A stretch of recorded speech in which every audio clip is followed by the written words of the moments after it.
매일 아침 하나님과 함께 누리는 하늘의 양식, 오늘 만나. 여호와께서 모세에게 말씀하여 이르시되 아론과 그의 아들들과 이스라엘의 모든 자손에게 말하여 그들에게 이르기를 여호와의 명령이 이러하시다 하라. 이스라엘 집의 모든 사람이 소나 어린 양이나 염소를 진영 안에서 잡든지 진영 밖에서 잡든지 먼저 회막문으로 끌고 가서 여호와의 성막 앞에서 여호와께 예물로 드리지 아니하는 자는 피 흘린 자로 여길 것이라. 그가 피를 흘렸은즉 자기 백성 중에서 끊어지리라. 그런즉 이스라엘 자손이 들에서 잡던 그들의 제물을 회막문 여호와께로 끌고 가서 제사장에게 주어 화목제로 여호와께 드려야 할 것이요, 제사장은 그 피를 회막문 여호와의 제단에 뿌리고 그 기름을 불살라 여호와께 향기로운 냄새가 되게 할 것이라. 그들은 전에 음란하게 섬기던 순념소에게 다시 제사하지 말 것이니라. 이는 그들이 대대로 지킬 영원한 규례니라. 너는 또 그들에게 이르라. 이스라엘 집 사람이나 혹은 그들 중에 거류하는 거류민이 번제나 제물을 드리되 회막문으로 가져다가 여호와께 드리지 아니하면 그는 백성 중에서 끊어지리라. 이스라엘 집 사람이나 그들 중에 거류하는 거류민 중에 무슨 피든지 먹는 자가 있으면 내가 그 피를 먹는 그 사람에게는 내 얼굴을 대하여 그를 백성 중에서 끊으리니 육체의 생명은 피에 있으리라. 내가 이 피를 너에게 주어 제단에 뿌려 너희의 생명을 위하여 속죄하게 하였나니 생명이 피에 있으므로 피가 죄를 속하느니라. 그러므로 내가 이스라엘 자손에게 말하기를 너희 중에 아무도 피를 먹지 말며 너희 중에 거류하는 거류민이라도 피를 먹지 말라 하였나니, 모든 이스라엘 자손이나 그들 중에 거류하는 거류민이 먹을 만한 짐승이나 새를 사냥하여 잡거든 그것의 피를 흘리고 흙으로 덮을지니라. 모든 생물은 그 피가 생명과 일체라. 그러므로 내가 이스라엘 자손에게 이르기를 너희는 어떤 육체의 피든지 먹지 말라 하였나니, 모든 육체의 생명은 그것의 피인즉 그 피를 먹는 모든 자는 끊어지리라. 또 스스로 죽은 것이나 들짐승에게 찢겨 죽은 것을 먹은 모든 자는 본토인이거나 거류민이거나 그의 옷을 빨고 물로 몸을 씻을 것이며 저녁까지 부정하고 그 후에는 정하려니와 그가 빨지 아니하거나 그의 몸을 물로 씻지 아니하면 그가 죄를 담당하리라.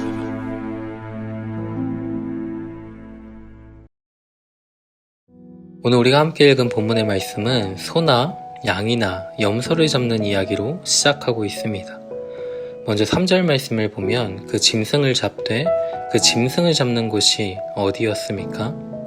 이스라엘 진영 안에서 그 짐승을 잡기도 하고 또 진영 밖에서 잡기도 하는 모습을 볼 수 있죠. 이 짐승을 진영 밖에서도 잡는 것으로 보아 이것은 단순히 제사용으로 잡는 것이 아님을 알 수 있습니다. 왜냐하면 앞서 언급된 그 제사의 규례를 보면 이 제물을 잡되 회막문, 여호와 앞에서 잡으라고 말씀하셨기 때문이죠. 아마도 진영 밖에서 짐승을 잡았다라는 것은 제사를 위한 것이 아니라 먹기 위함이었을 것입니다.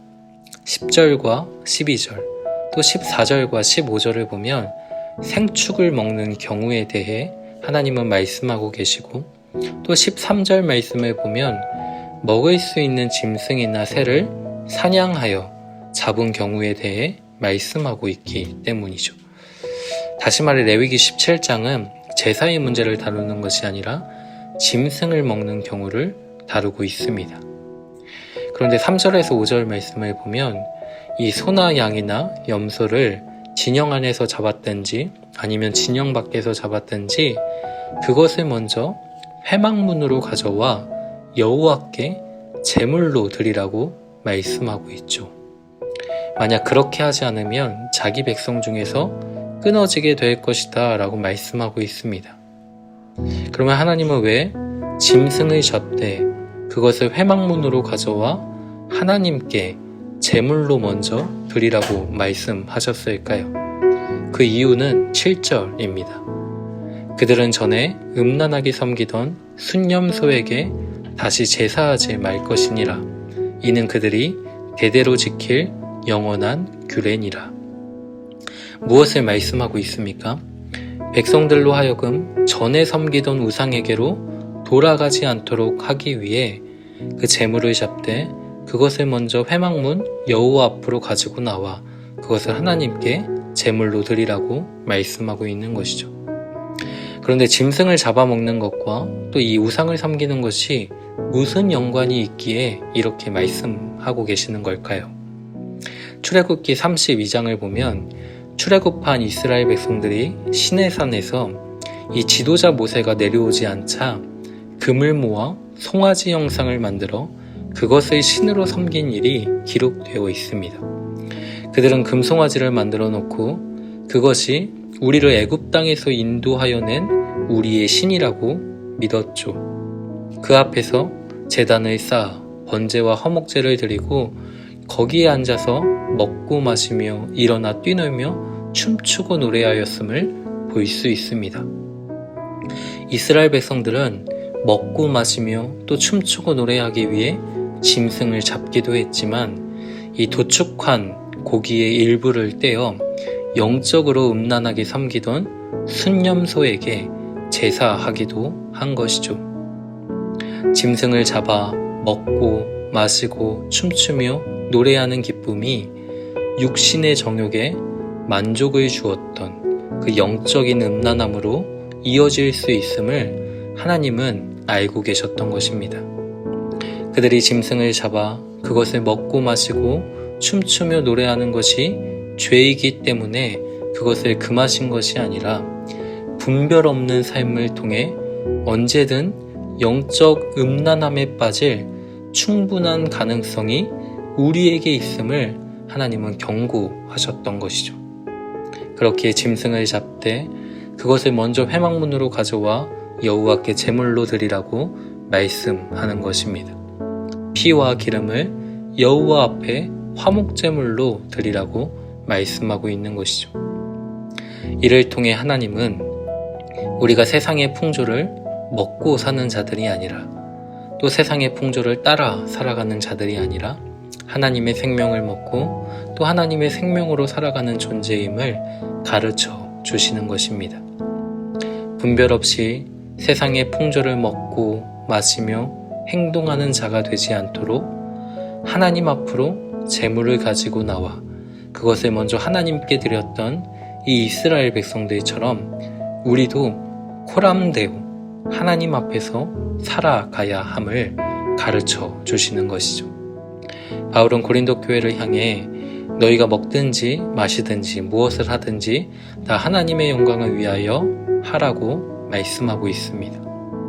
옛사람과 그 행위를 벗어버리고 우리의 모든 삶이 또 우리의 모든 것이 하나님 앞에서 하나님의 영광을 위한 것이 되어야 함을 말씀하고 있는 것이죠. 사랑하는 성도 여러분, 우리가 하나님 앞에서 하나님의 영광을 위해 살아야 할 이유가 어디에 있습니까? 11절 말씀을 보면 육체의 생명은 피에 있음이라 내가 이 피를 너희에게 주어 제단에 뿌려 너희의 생명을 위하여 속죄하게 하였나니 생명이 피에 있으므로 피가 죄를 속하느니라 말씀하고 있죠. 너희의 생명을 위해 다른 생명이 죽었고 너희의 다른 생명의 피로써 너희의 죄가 사하여졌다라고 말씀하고 있습니다. 그러므로 대신 죽은 이 피를 먹지 말라는 것이죠. 너희를 위해 대신 죽은 생명을 기억하고 그 속죄의 피를 소중히 여기라는 말씀입니다. 속죄의 피를 소중히 여긴다는 것은 그 속죄를 감사히 여긴다는 것을 의미하죠. 속죄를 주신 하나님의 은혜를 잊지 않고 거룩함으로 이 땅을 살아가야 함을 말씀하고 있는 것입니다. 사랑하는 성도 여러분, 우리는 그리스도의 피로 거룩함과 생명을 얻은 자입니다. 세상의 풍조를 먹고 사는 자들이 아니라 하나님의 생명을 먹고 사는 자들이죠. 그렇기에 분별 없이 옛사람과 그 행위를 따라 살아가지 않도록 코람데오, 하나님 앞에서 하나님의 영광을 위한 거룩한 삶으로 나아가는 은혜가 있기를 소망합니다.